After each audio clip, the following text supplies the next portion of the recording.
नमस्कार मित्रों, आशा करते हैं आप सभी लोग स्वस्थ होंगे, प्रसन्न होंगे। मित्रों, इस समय हम सुना रहे हैं आपको आलखंड की कहानियाँ। तो हमने सुनाया था आपको आला का ब्याह, यानी कि आला के ब्याह के पहले भाग में आपने जो कुछ सुना हुआ है आपको याद होगा। लास्ट में धांधु आला उदल से नाराज़ होकर गढ़ दिल्ली चले जाते हैं और उस गढ़ दिल्ली में पृथ्वीराज से मदद मांगते हैं। इसके आगे का आप वृत्तांत सुने। जब नैनागढ़ के राजा ने देखा कि इनका आपस में ही विवाद होने लगा तो उसने भी अपनी सेना को आज्ञा दे दी कि जाओ, एक भी जो महोबा की सेना नायक और सैनिक हैं कोई भी बचने न पाए, सबको ढूंढ ढूंढ कर मारो और भगन न पावे महुए वाले सबके टिटुआ टायर ले उछड़ाए। तब वहाँ घमासान युद्ध प्रारंभ हो जाता है और जैसे ही युद्ध होता है तो नैनागढ़ की सेना काफ़ी मात्रा में मारी जाती है। आला, उदल, मलखान, ढेवा, जागन, ताला सैयद, इन सभी के पराक्रम के आगे नैनागढ़ की सेना को बहुत अपार क्षति का सामना करना पड़ता है और उस क्षति के कारण लगभग 1 लाख सेना नायक मारे जाते हैं, सैनिक मारे जाते हैं। तब जो है जोगा अपने पिता को वो खबर जनाते हैं कि पिताजी, हमारी 1 लाख के आसपास सेना मारी जा चुकी है, अब हम निश्चित ही युद्ध हार जाएंगे। तब राजा राघव मच्छ अमर ढोल दे करके उसको कहते हैं, जाओ इसे बजा दो और इसके बजते ही हमारी सारी सेना जीवित हो जाएगी, महोबा का एक भी जीवित नहीं होगा। ऐसी बात सुन करके जोगा बहुत खुश हो जाता है और उस अमर ढोल को ले जाता है और जैसे ही वो अमर ढोल बजता है तो सारी सेना जीवित हो जाती है। अब ये आश्चर्य देख करके महोबा की सेना के पैर उखड़ जाते हैं। महोबा के सैनिक युद्ध में हथियार डाल के भागने लगते हैं। यहाँ तक कि मलखान और उदल जैसे वीर भी भाग जाते हैं और वह जाकर के अपने शिविर में विश्राम करते हैं। यहाँ जोगा अपने गढ़ में जीत का डंका बजवा देता है। उसे सुनकर के उदल को बड़ी गिलानी होती है कि मैं अब क्या उपाय करूं, इस तरह तो मेरी बावनगढ़ में बड़ी हंसाई होगी। और आधी रात के समय वो अपने बैंदुल पर सवार होकर के राजा राघव मच्छ के महल में पहुंच जाता है और वह महलों में जाकर मछला से कहता है कि भाभी, मैं आपके कारण बड़े दुख सह रहा हूँ, लेकिन ये दुख बहुत विकट हो चुका है। इस सेना का मनोबल टूट गया है और कोई भी युद्ध में सैनिक आने के लिए तैयार नहीं है। आप बतलाइए, ऐसा क्या किया जाए जिससे इस समस्या का समाधान हो, क्योंकि अगर एक बार सैनिक मरने के बाद दोबारा जीवित होगा तो हम कैसे विजय पाएंगे। हंसती है और कहती है, देवर, इसका उपाय मेरे पास है। ये अमर ढोल के कारण ऐसा हो रहा है। कल मैं दुर्गा पूजन को जाऊंगी और उस अमर ढोल को अपने साथ में ले जाऊंगी। तब आप वहां पर माली के वेश में आना और उस अमर ढोल को चुरा लेना और उसे नष्ट कर देना। तब अपने आप सेना में बराबरी हो जाएगी। इतना सुनकर उदल बहुत खुश होता है। भाभी को प्रणाम करके वह अपने शिविर में लौट आता है और होते सुबह ही वह माली के वेश में दुर्गा मंदिर में जाता है। यहाँ मछला अपनी माँ से कहती है कि माता, आज मैंने सपने में देखा, दुर्गा माँ कह रही हैं कि बेटी, मेरा पूजन भी नहीं किया तूने, तो इसलिए मैं चाहती हूँ कि मैं जा कर के माता दुर्गा की पूजा करूं और साथ में अमर ढोल बज रहा हो। तब माता कहती है, अवश्य बेटी, मैं राजा से कहती हूँ। और राजा से कह करके वो अमर ढोल मंगवा देती है। मछला देवी पूजन के लिए जाती हैं और पूजा में व्यस्त हो जाती हैं। ढोल एक जगह पर रख दिया जाता है। उसी जगह से ऊदल आकर के माली के वेश में ढोल को लेकर चला जाता है। लौटते समय सहेलियां कहती हैं अरे ढोल कहाँ गया। तब मछला भी रोने लगती है कि अरे ढोल कौन ले गया। जाकर के सारा वृत्तांत माँ को बताती है। माँ राजा से बताती है तो राजा बहुत मन में दुखी हो जाता है। उसी समय वह देवराज इंद्र की पूजा करते हैं और उनसे कहते हैं कि महाराज आपने मुझे अमर ढोल दिया था, वो अमर ढोल मेरा कहीं चला गया है, चोरी हो गई है, अतः आप मेरा अमर ढोल मुझे दें। तो इंद्र कहते हैं अब ऐसा संभव नहीं है, क्योंकि वह भी वरदानी माँ शारदा का है और तुम भी हमारे वरदानी हो, इसलिए अब युद्ध में समानता से युद्ध करो, अमर ढोल नहीं मिल पाएगा। ऐसा जवाब सुन करके राजा राघवमच्छ बहुत निराश हो जाते हैं, लेकिन वह युद्ध के लिए अपनी पुनः सेना भेजते हैं। और जब युद्ध के लिए वहाँ सेना जाती है तो वहाँ पर अब महोबा की सेना के सामने वह टिक नहीं पाती है।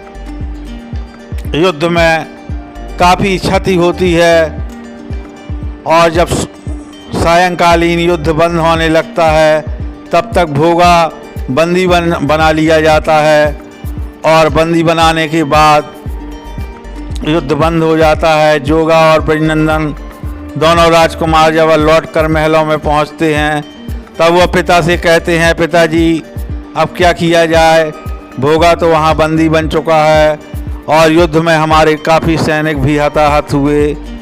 तब पिता कहता है कि ठहरो मैं कोई उपाय करता हूँ। उसी समय वह अपने सुंदरवन के राजा को, जो कि उनके मित्र थे, उनको एक पत्र लिखते हैं कि किसी प्रकार से हो ये बनाफरों के खतरे को हटाओ तुम, और अगर दुल्हा नहीं होगा तो ये भांवर किसकी डालेंगे। ऐसा सोचकर राजा हरनंदन आते हैं और अपने साथ में बहुत सी नर्तकियों को लाते हैं। वहीं समीप में बहने वाली नदी में वो अपनी नाव छुड़वा देते हैं। वहाँ पर सुबह सुबह से ही नृत्य गान होने लगता है। आल्हा अपने नित्य क्रियाओं के लिए जब नदी के किनारे जाते हैं और देखते हैं कि बहुत सुंदर नाच हो रहा है, आल्हा उस नृत्य को देखने लगते हैं। तब राजा हरनंदन कहते हैं कि जवान तुम तो देखने से ऐसा लगता है जैसे किसी राजकुल के हो, बताओ कहाँ के हो, किस देश के हो। तब आल्हा कहते हैं कि मैं महोबा के राजा परमाल के यहाँ कार्यरत हूँ, उनका सेनापति हूँ। तो कहते हैं अरे छत्री ठाकुर आओ, नाव में बैठ कर के नृत्य का आनंद लो।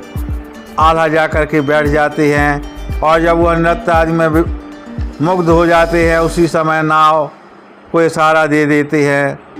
आल्हा को जब एहसास होता है तो वो नाविकों से कहता है कि नाविकों बंद करो ये नाव, मुझे अभी अपने शिविर में लौटना है।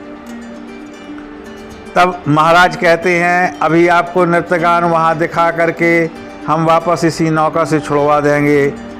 और आल्हा बैठ जाते हैं। वहाँ पर जाते ही वो उन्हें बंदी बना लेते हैं और ले जाते हैं वो राजा राघवमच्छ के पास।